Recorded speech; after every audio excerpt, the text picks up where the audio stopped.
जब नन्हे हनुमान सूर्य को निगलने चले। भगवान हनुमान को भगवान शिव का 11वां रुद्रावतार माना जाता है। वे बचपन से ही अत्यंत शक्तिशाली और चंचल स्वभाव के थे। एक भूख और लाल फल का भ्रम। एक सुबह नन्हे हनुमान, जिन्हें उस समय मारुति कहा जाता था, को बहुत जोरों की भूख लगी थी। उन्होंने आकाश की ओर देखा तो उन्हें उगता हुआ लाल सूरज दिखाई दिया। अपनी मासूमियत और बचपन की चपलता के कारण उन्होंने समझा कि वह कोई बहुत बड़ा और स्वादिष्ट लाल फल है। 2 आकाश की ओर उड़ान।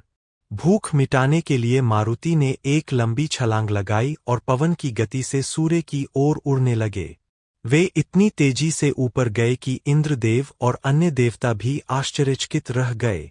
उसी दिन राहु भी सूर्य को ग्रहण लगाने के लिए आगे बढ़ रहा था, लेकिन मारुति को देखकर वह डर गया और भागकर इंद्र के पास गया। 3 इंद्र का वज्र और ब्रह्मा जी का वरदान।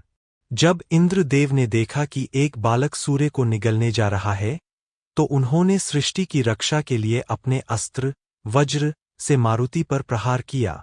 वज्र मारुति की ठुड्डी हनुआ पर लगा, जिससे वे बेहोश होकर पृथ्वी पर गिर पड़े।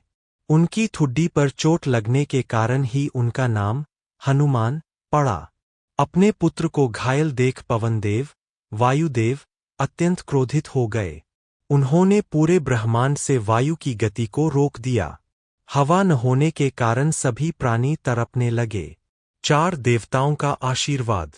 तब ब्रह्मा जी और अन्य सभी देवता पवन देव के पास पहुँचे और उनसे शांत होने की प्रार्थना की। ब्रह्मा जी ने हनुमान जी को स्पर्श कर पुनः जीवित किया और सभी देवताओं ने उन्हें विशेष शक्तियां प्रदान कीं।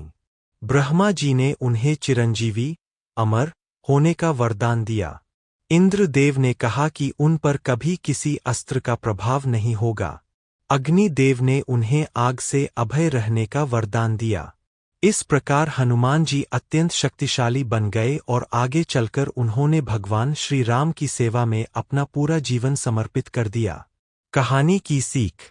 हनुमान जी की यह कथा हमें बताती है कि अपार शक्ति होने के बावजूद विनम्रता और सेवा भाव ही व्यक्ति को महान बनाता है।